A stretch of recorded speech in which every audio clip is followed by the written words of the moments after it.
السلام عليكم ورحمة الله وبركاته. الحمد لله رب العالمين والصلاة والسلام على أشرف الأنبياء والمرسلين وعلى آله وصحبه أجمعين. أما بعد، فقال الله تعالى: ربنا اغفر لنا ولإخواننا الذين سبقونا بالإيمان ولا تجعل في قلوبنا غلا للذين آمنوا ربنا إنك رؤوف رحيم. பாசத்திற்குரிய சகோதர சகோதரிகளே, பெரியோர்களே, தாய்மார்களே, அல்லாஹுவின் பெரும் கிருபையினால் ரமதானினுடைய ஒவ்வொரு நாளும் இரவு தொழுகையை நிறைவு செய்ததற்கு பிறகு அல்லாஹுவினுடைய மார்க்கத்தை அறிந்து கொள்ளும் விதமாக பல்வேறு செய்திகளை தொடர்ச்சியாக நாம் கேட்டு வருகிறோம். வரலாற்று பக்கங்களில் மின்னக்கூடிய மாணிக்கங்கள் என்ற ஒரு தலைப்பின் வாயிலாய் நம்முடைய வாழ்வுக்கு தேவையான நம்முடைய முன்னோர்களினுடைய பாடங்களையும் படிப்பினைகளையும் தொடர்ச்சியாக நாம் பார்த்து வருகிறோம். இன்றைய தினம் இஸ்லாமிய வரலாற்றில் எவ்வாறு நம்முடைய வாழ்வுக்கு ஆண்கள் முன்னோடிகளாய் வரலாற்று பக்கங்களில் மின்னக்கூடிய மாணிக்கங்களாக ஆண்கள் இருக்கிறார்களோ, அதில் கொஞ்சமும் சளைக்காமல் அல்லாஹுவின் தூதர் ஸல்லல்லாஹு அலைஹி வஸல்லம் அவர்களினுடைய காலத்தில் பெண்களும் கூட நம்முடைய ஈமானுக்கு முன்னோடியாக இருக்கிறார்கள். அந்த அடிப்படையில் நாம் இன்றைக்கு காணக்கூடிய இந்த பெண்மணியினுடைய வரலாறு என்பது நம்மில் ஒவ்வொருவரினுடைய சோகங்களுக்கும் மருந்தாய், வாழ்க்கையில் நம்முடைய வாழ்க்கையில் ஏற்படக்கூடிய சிரமங்கள், சோதனைகளை நாம் எவ்வாறு அணுக வேண்டும் என்பதற்கு ஒரு பாடமாக இன்றைய இந்த பெண்ணினுடைய வரலாறு இருக்கிறது. இந்த பெண்மணியினுடைய பெயர் ஹான்சா என்பதாக சொல்லப்படும். வரலாறுகளில் அதிகம் நினைவூட்டப்படாத ஒரு பெண்மணி என்றாலும் இந்த பெண்ணை ஒதுக்கி வைத்துவிட்டு ஒரு வரலாறை, இஸ்லாமிய வரலாறை எழுத முடியாத அளவிற்கு மிகவும் சிறப்பான வரலாற்று பக்கங்களில் மின்னக்கூடிய பொன் மாணிக்கம் இந்த ஒரு பெண்மணியாக இருப்பார்கள். மக்காவிலே பெரும் பாரம்பரியத்திலே பிறந்தவர்கள் இவர்கள். பிறக்கும் பொழுதே தகப்பனை இழந்தவர்கள் இவர்கள். இவர்களுக்கு 2 சகோதரர்கள், முஆவியா, சஹர் என்பதாக 2 சகோதரர்கள். இந்த 2 சகோதரர்களும் தான் இந்த பெண்மணியை சீரோடும் மிகவும் சிறந்த பெண்மணியாக வளர்க்கிறார்கள். தங்களினுடைய இன்பங்களை எல்லாம் மறந்து இந்த பெண்மணியை, தன்னுடைய சகோதரியை, தகப்பன் இல்லாத காரணத்தினால் தாய்க்கு தாயாய், தகப்பனுக்கு தகப்பனாய் இந்த 2 முஆவியா, சஹர் என்று சொல்லக்கூடிய இந்த 2 அண்ணன்மார்கள் தான் தன்னுடைய தங்கை ஹான்சாவை வளர்க்கிறார்கள். இஸ்லாமிய வரலாறுகளை நீங்கள் புரட்டி படித்து பார்த்தால் பல நேரங்களில் தகப்பனுக்கு நிகராக சகோதரர்கள் இருப்பதை நம்மால் காண முடியும். ஜாஃபர் ரலியல்லாஹு அன்ஹு அவர்கள், ஜாபிர் ரலியல்லாஹுவினுடைய வரலாறை நாம் புரட்டினோமேயானால் அவரினுடைய தகப்பன் அப்துல்லா உஹது யுத்தகலத்திலே மரணத்தை தழுகுவார்கள். அவர் மரணிக்கும் பொழுது 9 சகோதரிகளை விட்டு மரணிப்பார். அந்த குழந்தைகளுக்கு தாயும் இல்லை, ஏற்கனவே தாய் மரணித்து விட்டார்கள். ஆனால் இந்த ஜாபிர் ரலியல்லாஹு அன்ஹு அவர்கள்தான் தாய்க்கு தாயாய், தகப்பனுக்கு தகப்பனாய் தன்னுடைய சகோதரிகளை வளர்த்து ஆளாக்கி சகோதரிகளின் இன்பத்திற்காக தன்னுடைய இன்பத்தை துளைத்த ஒரு தோழர்கள் இந்த தோழர்கள் எல்லாம். குடும்ப உறவு என்று சொன்னால் அவ்வளவு மதிப்பு கொடுக்கக்கூடியவர்கள். தாய் இல்லாமல் போனால் தாய்க்கு தாயாய் சகோதரன் மாறிவிடுவான்.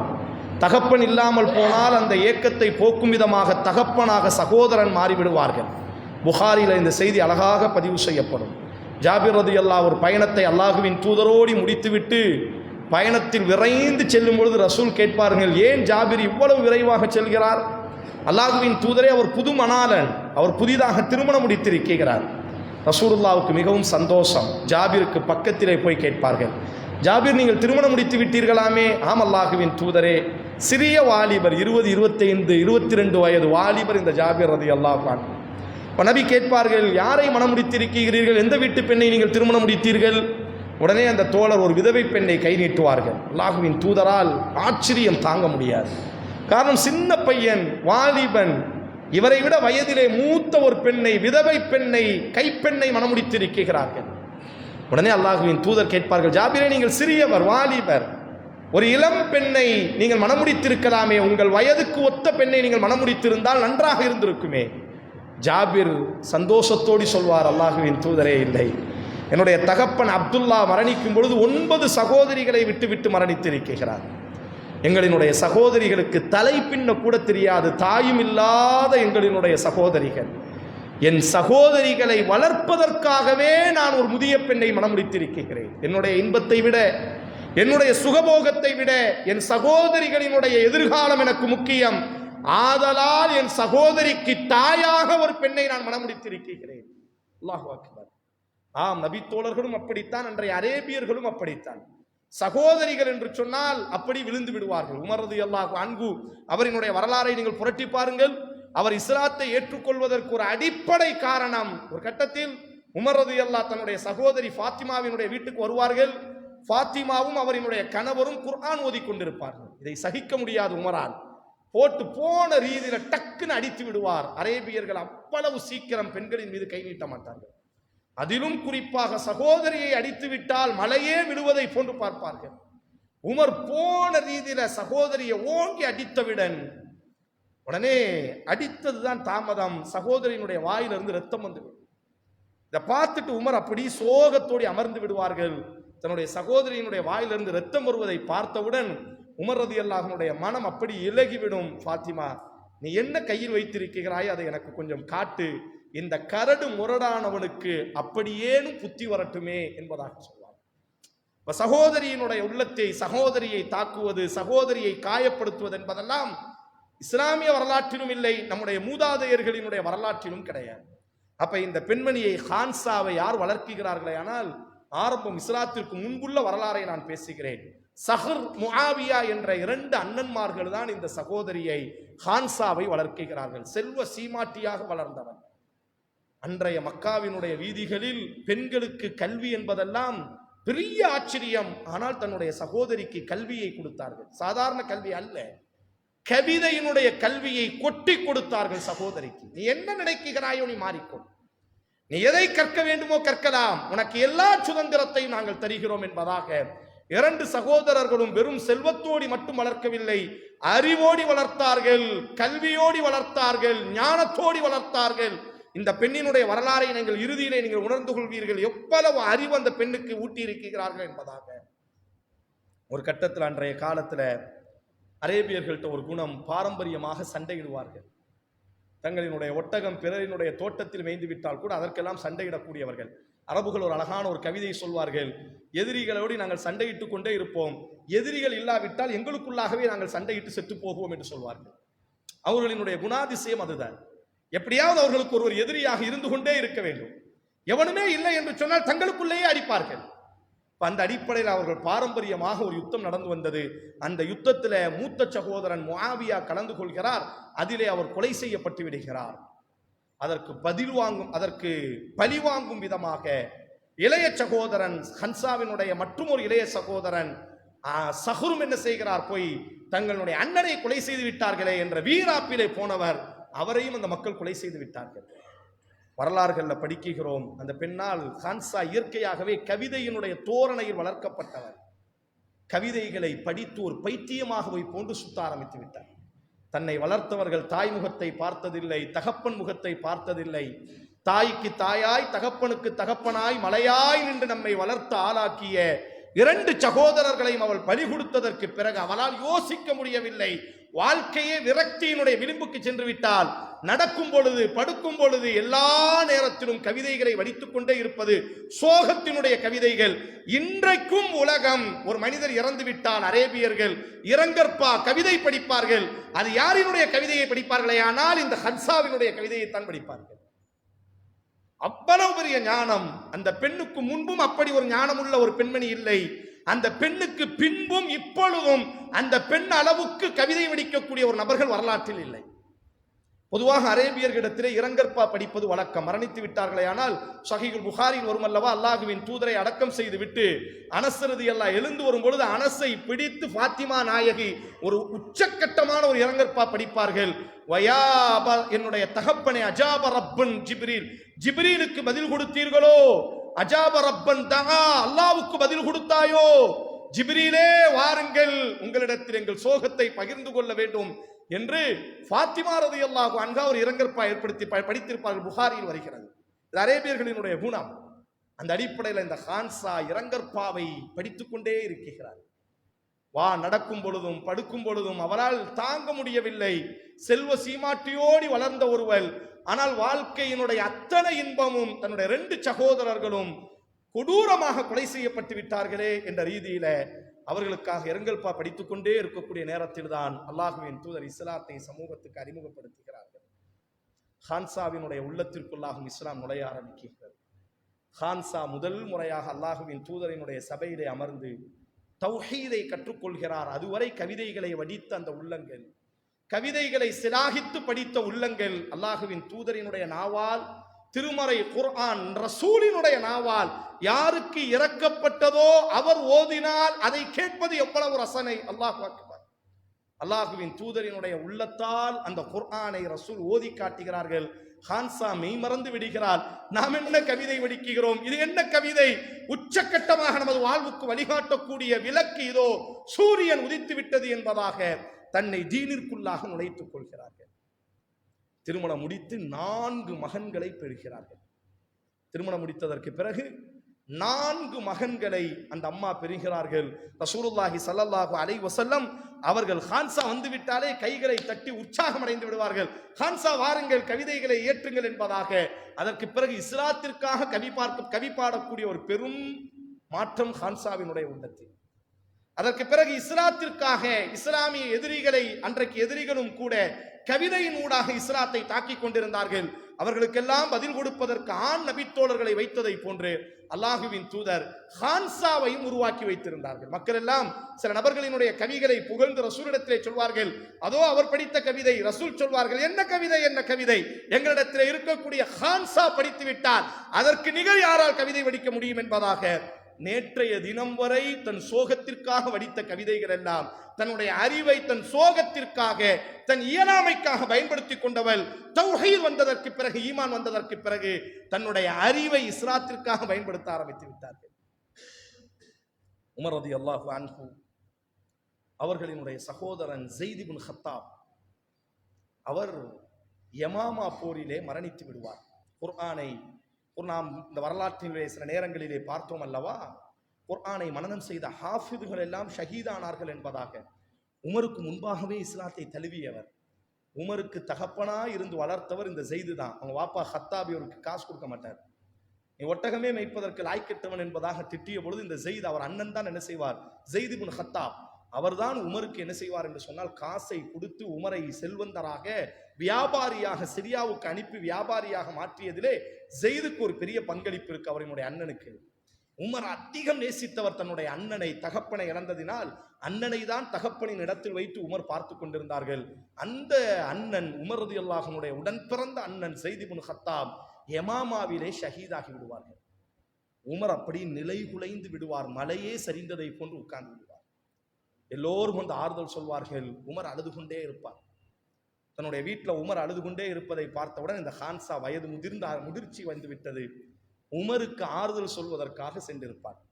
அப்படி சென்றிருக்கும் பொழுது உமர் ரலியல்லாஹு ஹான்சாவை பார்த்தவொன்ன, ஹான்சா, யார் யாருக்கெல்லாமோ மரணத்தினுடைய கவிகளை படித்தவை, இரங்கற்பாவை படித்தவன் நீ, என் அன்பு சகோதரன் ஸைத் இப்னு கத்தாபிற்கு எனக்காக ஒரு இரங்கற்பாவை நீ படிக்க வேண்டுமே என்று சொன்ன பொழுது, இல்லை உமரே, அதெல்லாம் மறந்து நாட்களாகிவிட்டது, அந்த கவிகளை எல்லாம் மறந்து நாட்களாகிவிட்டது. இஸ்லாத்திற்குள்ளாக நுழைந்ததற்கு பிறகு குர்ஆனை விட, சுன்னாவை விட, குர்ஆனிய நெகிழை விட என்ன கவிதை இருக்கிறது? உடனே உமர் ரலியல்லாஹு கேட்பார்கள், உன் சகோதரன் இழந்தாயே முஆவியாவையும் சஹ்ரையும், நீ எவ்வளவு கவி படித்தாய், எவ்வளவு கவிதை படித்து அலைந்தாய், இப்பொழுதும் கூட உன் சகோதரன் நினைத்து படிப்பதாக நான் கேள்விப்பட்டேனே, என் சகோதரனுக்காக ஒரு கவி படிக்க மாட்டாயா?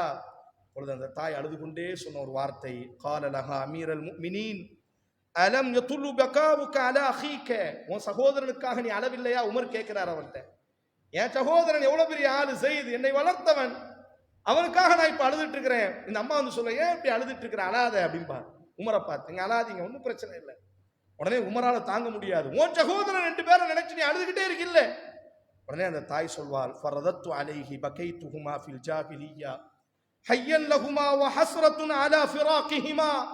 இஸ்லாத்தை ஏற்றுக்கொள்வதற்கு முன்பாக என் சகோதரனுக்காக நான் அழுதேன், அவன் மீது கொண்ட நேசத்தினால் நான் அழுதேன். எனக்கு இஸ்லாம் வருவதற்கு முன்பு நான் என் சகோதரர் இருவரை இழந்தேனே, தெருவெல்லாம் அழுது நடந்தேனே, காரணம் அவர்கள் மீது கொண்ட நேசத்தினால் நான் அழுதேன். وَبَعْدَمَا أَسْلَمْتُ شَفَقُهُ عَلَيْهِمَا مِنَ النَّارِ لِأَنَّهُمَا مَاتَا فِي الْجَاهِلِيَّةِ. உமரே, நீ சொல்வது சரிதான், இப்பொழுதும் என் சகோதரனுக்காக நான் அழுது கொண்டுதான் இருக்கிறேன், ஆனால் நேசத்தால் அல்ல, என் சகோதரர்கள் நரகத்தில் அல்லவா இருக்கிறார்கள் என்று நான் அழுது கொண்டிருக்கிறேன். பெரிய ஒரு வார்த்தை. இஸ்லாத்திற்கு முன்பு என் சகோதரர்களின் இழப்பால் நான் அழுதேன், நேசத்தால் அழுதேன். இப்பொழுது நான் அழுகிறேன், உன் சகோதரனை போன்று சொர்க்கத்து சிட்டாக என் சகோதரன் மாறவில்லையே, நரகத்தின் விறகாக அல்லவா இஸ்லாம் கிடைக்கவே இல்லையே அவர்களுக்கு, அல்லாஹுவிற்கு இணை வைத்தவர்களாக அல்லவா மரணித்தார்கள். உமரே, அடுத்த அந்த பெண் சொல்வாள், உன் சகோதரனை போன்று என் சகோதரன் இருந்திருந்தால் வாழ்க்கையில் ஒரு சொட்டு கண்ணீர் வடித்திருக்க மாட்டேன், காரணம் உன் சகோதரன் சொர்க்கத்து சிட்டாக மாறிவிட்டான், என்ன அழுது கொண்டிருக்கிறாய்? உமர் எழுந்து தட்டி கைகளை தட்டி சிரிக்க ஆரம்பித்து விடுவார். எவ்வளவு பெரிய ஆறுதல், எவ்வளவு பெரிய ஆறுதல். அல்லாஹ் அக்பர். ஒரு பெண்ணினுடைய உள்ளத்தில் ஈமான் போனதற்கு பிறகு எவ்வளோ சோகங்கள். என் சகோதரருக்கு நான் அழுதது உண்மைதான், இப்பவும் அழுகிறேன்னா, ஆனா உன் சகோதரன் சொர்க்கத்து சிட்டு மறந்து விடாதே. அவர் இறைப்பாதையிலே மரணித்தார், அவர் நபியினுடைய தோழர், என் சகோதரன் நரகத்தின் விறகல்லவா, அதையும் இதையும் ஒப்பிடுகிறாயே, என்ன உமரே கவலைப்படுகிறாய்? உமர் பூரிப்படைந்து விடுவார்கள். எவ்வளவு பெரிய ஒரு ஆறுதல், அல்ஹம்துலில்லாஹ், உண்மைதானே, என் சகோதரன் சொர்க்கத்தில் அல்லவா இருக்கிறான், நான் ஏன் கண் கலங்க வேண்டும் என்று உமர் அவர்கள் ஆறுதல் அடைந்தார்கள் என்று நாம் பார்க்கிறோம். ஒரு பெண்ணினுடைய உள்ளத்தினுடைய அந்த திடம் இஸ்லாமிய வரலாற்றில் காதிசியா என்ற ஒரு மிக பெரிய ஒரு யுத்தம் நடந்தது, முஸ்லிம்களின் மீது தொடுக்கப்பட்டது. உமர் ரலியல்லாஹு அன்ஹு அவர்களுடைய ஆட்சியின் பொழுது நடந்த ஒரு யுத்தம். காலித் இப்னு வலீது தான் அந்த யுத்தத்தினுடைய தலைவர். தங்களினுடைய 4 மகனை இந்த அம்மா என்ன செய்வான்னா அந்த யுத்தத்திற்கு அழைத்து வருவார். யுத்தத்தினுடைய முதல் நாள் நிறைவடைந்திருக்கும் வரலாறுகளில் உங்கள் கையில் இருக்கக்கூடிய கூகுளில் படித்து பாருங்க, எவ்வளவு உன்னதமான ஒரு வார்த்தை. 4 மகனையும் மறுநாள் என்ன செய்வாள் என்று சொன்னால், எழுப்பி தன் பக்கத்தில் உட்கார வைப்பாள். யா புனை, என் பாச மகன்களே, உங்களோடு நான் கொஞ்சம் பேச வேண்டும். 4 மகன்களையும் அந்த போர்க்களத்திற்கு அழைத்து வந்திருக்கிறாள் இந்த தாய். எப்படிப்பட்ட ஒரு வீர பெண்களை இஸ்லாம் உருவாக்கியது. சின்ன சின்ன சோதனைகளுக்கெல்லாம் அல்லாஹுவை மறுக்கக்கூடிய எத்தனையோ சகோதரிகள், சின்ன சின்ன சோதனைகளிலெல்லாம் அப்படி புழுவாய் ஓடாய் தேயக்கூடிய எத்தனையோ அன்பர்களை நாம் பார்க்கிறோமே. இந்த தாயை பாருங்கள், அந்த யுத்தம் ஒரு நாள் முடிந்திருக்கிறது, நாளைக்கு நடக்க வேண்டும் 2ஆம் நாள். அந்த தாய், யாபுனை, என் அன்பு மகன்களே, எல்லோரும் வாருங்கள், அமர்ந்து ஒரு வரலாற்று சிறப்பு மிக்க ஒரு உரையை தன்னுடைய மகன்களுக்கு நடத்துகிறார். இன்னக்கும் அஸ்லம்தும் தாயின், நீங்கள் மனப்பூர்வமாக இஸ்லாத்திற்குள்ளே வந்தவர்கள். தன் மகன்கள்கிட்ட சொல்கிறார், நான் உங்களை வலுக்கட்டாயமாக இழுக்கவில்லை, நீங்கள் மனப்பூர்வமாக இஸ்லாத்திற்கு வந்தவர்கள். வஹாஜர்தும் முஹ்தாரீன, அல்லாவுக்காக சொந்த நாட்டை விட்டு மதீனாவிற்கு மனப்பூர்வமாக நீங்கள் பயணப்பட்டவர்கள். வவல்லாஹில்லதீ லா இலாஹ இல்லாஹு, நாம் யாரை வணங்குகிறோமோ அந்த அல்லாஹுவின் மீது ஆணையாக, இன்னக்கும் பனு இம்ரஅத்துன் வாஹிதா, உங்கள் தாய் ஒருவல், மறந்து விடாதீர்கள், உங்களினுடைய தாய் ஒருவல். அபாக்கும், உங்களினுடைய தகப்பனும் ஒருவன் தான். நான் யாரிடத்திலும் தவறு செய்தவள் அல்ல. 4 நபர்களையும் ஒரே தகப்பனுக்கு உங்களை நான் பெற்றெடுத்திருக்கிறேன். வலா ஃபுதஹத் ஹாலக்கும், வாழும் காலத்தில் உங்கள் தகப்பனை நான் இழிவுபடுத்தவில்லை. உங்கள் தகப்பன் மரணித்ததற்கு பிறகு தகப்பனின் குடும்பத்தாரை நான் இழிவுபடுத்தியவள் அல்ல. நான் எந்த தப்பு செய்யலை, நான் பரிசுத்தமானவா. வாழும் காலத்தில் உங்கள் வாப்பாவுக்கு ரொம்ப நல்ல முறையில் நடந்தவனா? அவ சொல்றா, உங்கள் வாப்பா இறந்த பிறகு வாப்பா குடும்பத்துக்கு நான் துரோகம் செய்கிறேன். உங்களினுடைய சிறிய தகப்பன் பெரிய தகப்பனுக்கும் கூட நான் துரோகம் செய்யாதவள். உங்கள் வாப்பாவின் மீது கொண்ட நேசத்தினால் உங்கள் வாப்பா குடும்பத்திற்கு நான் துரோகம் செய்யாதவள். வலா ஹஜ்ஜன்து ஹஸ்பக்கும் வலா கய்யர்து நஸபக்கும், உங்களினுடைய பாரம்பரியத்திற்கே நான் துரோகம் செய்தவள் அல்ல. எவ்வளவோ சோதனைகளை நான் சந்தித்திருக்கிறேன், ஆனால் ஒழுக்கத்தோடி வாழ்ந்தவள். ஆதலால் நான் சொல்கிறேன், நாளைக்கு நடைபெறக்கூடிய யுத்தத்திலே நீங்கள் புறமுதுகு காட்டி ஓடிவிடக்கூடாது. களத்திலே நின்று உறுதியாக நின்று போராட வேண்டும். அப்படி நீங்கள் புறமுதுகு காட்டிவிட்டால் என் வளர்ப்பே என் பிறப்பே சந்தேகமாகிவிடும். அல்லாஹ் அக்பர், எவ்வளவு பெரிய ஒரு வார்த்தை! இந்த வார்த்தையினுடைய ஆழம். நாளைக்கு களத்துல உறுதியா நிக்கணும். புறமுதுகு காட்டிட்டேன்னு வச்சுக்க, நான் வளர்த்த வளர்ப்பே சந்தேகமாகிவிடும் சொல்லி மகன்களை எழுப்புகிறாள். மறுநாள் 4 மகன்களும் காலித் இப்னு வலீத் வந்து ஆறுதல் சொல்வார். தாயே, பொறுமையாக இருங்கள், உங்கள் 4 மகன்களினுடைய ஜனாசாவும் ஒன்றாய் ஹான்சாவினுடைய கூடாரத்திலே அடுக்கி வைக்கப்பட்டிருக்கும். ஹான்சாவினுடைய வரலாற்று சிறப்பு மிக்க ஒரு வார்த்தை. தன் 4 மகன்களின் ஜனாசாவை பார்த்து அந்த தாய் சொல்வாள், அல்ஹம்துலில்லாஹி அல்லதி ஷர்ரஃபனி பி இஸ்திஷ்ஹாதிஹிம் வ அர்ஜு மின் ரப்பிக ஐ யஜ்மஅனி பிஹிம் ஃபீ முஸ்தகர்ரின் ரஹ்மா. எல்லா புகழும் அல்லாஹ்வுக்கு தான். தியாகிகளின் தாயாய் அல்லாஹ் என்னை தேர்வு செய்தானே, அந்த அல்லாஹ்வுக்கே எல்லா புகழும். நான் அல்லாஹ்விடத்தில் ஆதரவு வைக்கிறேன். நாளைக்கு மறுமையில் உயர்ந்த சொர்க்கத்திலே என் மகன்களோடு இருக்க நான் ஆதரவு வைக்கிறேன். இந்த இஸ்லாம் கிட்டுவதற்கு முன்பாய் சகோதரர்களின் இழப்பை தாங்காமல் பைத்தியமாய் கவிதை படித்துக் கொண்டிருந்தவள் இந்த இஸ்லாம் வந்ததற்கு பிறகு 4 மகன்களின் ஜனாசாவை பார்த்து அல்லாஹ்வுக்கே எல்லா புகழும், தியாகிகளின் தாயாய் என்னை அல்லாஹ் தேர்வு செய்தானே என்று ஒரு பெண்மணி சொல்ல வேண்டும் என்று சொன்னால், நான் சொல்ல வந்த நோக்கம் என்னவென்று சொன்னால், ஒரு பெண்ணினுடைய உள்ளம் திடமாய் இருக்க வேண்டும். மார்க்கத்தை நாம் பின்பற்றுகிறோம் என்பது வெறுமனையாக ஹிஜாப் அணிவது மட்டுமல்ல, வெறுமனையாக நோன்பு நோற்பது மட்டுமல்ல, அல்லாஹுவின் மீது கொண்ட நம்பிக்கை ஆழமாக இருக்க வேண்டும். எதுவும் நடக்கட்டும், அல்லாஹுவின் மீது நாம் அசையாமல் அழுத்தமான நம்பிக்கைகளை நாம் சுமந்திருக்க வேண்டும். ஹான்சாவினுடைய வரலாறு நமக்கு தரக்கூடிய பெரும் பாடம். இஸ்லாத்திற்கு முன்பாய் சோகம் தாங்க முடியாமல் பைத்தியமாய் சுற்றி திரிந்தவள், கவிதைகளை, மூடத்தனமான கவிதைகளை வடித்து வாயில் வந்ததையெல்லாம் கவிதையாக வடித்து படித்துக் கொண்டிருந்தவள். ஆனால் இஸ்லாத்திற்கு பிறகு எவ்வளவு சிறந்த ஒரு பெண்மணியாய் மார்க்கத்திற்காக களத்தில் நிற்கக்கூடிய உமர் போன்றவர்களை எல்லாம் ஆறுதல் படுத்தக்கூடிய அளவிற்கு தன் மகனை இழந்த பொழுதும் கூட மனம் தரலாமல் அல்ஹம்துலில்லாஹ் என்று சொல்லக்கூடிய ஒரு பெரும் திடத்தை அல்லாஹ் அந்த பெண்ணுக்கு கொடுத்தானே. ஆனால் ஹான்சாவினுடைய உள்ளத்திலே இறங்கி இருக்கக்கூடிய இஸ்லாம் நம்முடைய உள்ளத்தில் எந்த அளவிற்கு இஸ்லாம் இறங்கி இருக்கிறது என்பதை சோதனையினுடைய நேரத்தில் தான் நம்மால் கண்டுகொள்ள முடியும். அதனால அன்பான உறவுகளே, நம்முடைய வீட்டு பெண்களுக்கு மார்க்கத்தை நாம் என்ன செய்ய வேண்டும் என்று சொன்னால் ஆழமாய் கொடுக்க வேண்டும். இந்த வரலாறு நமக்கு தரக்கூடிய பெரும் பாடம். 1000 ஆண்கள் உருவாகுவதை விட நமது வீட்டு பெண்களுக்கு மார்க்கத்தை போய் சேர்க்க வேண்டும். நல்ல கல்விகளை ஐயாமுல் ஜாஹிலியாவிலே இருந்த பொழுதும் கூட தன் சகோதரிகளுக்கு கல்வியை கொடுத்தார்களே. உலகம் இன்று வரை ஹான்சாவினுடைய அறிவை மெச்சக்கூடிய அளவிற்கு 2 சகோதரர்கள், அவர்கள் இறை மறுப்பாளர்களாக இருந்த பொழுதும் கூட இஸ்லாம் வருவதற்கு முன்பாகவே தங்கள் சகோதரியை அறிவுஜீவியாக மாற்றினார்களே. ஆனால் நாமும் நமது வீட்டு பெண்களுக்கு சரியான கல்வியை கொடுக்க வேண்டும். முஸ்லிம் சமூகத்தில் குறிப்பாக ராமநாதபுரம் போன்ற முஸ்லிம்கள் பெரும்பாரியாக வாழக்கூடிய ஊர்களில் எல்லாம் பெண்களுக்கு எதற்கு கல்வி இப்பொழுதும் பேசக்கூடியதை நாம் கேட்கிறோம்.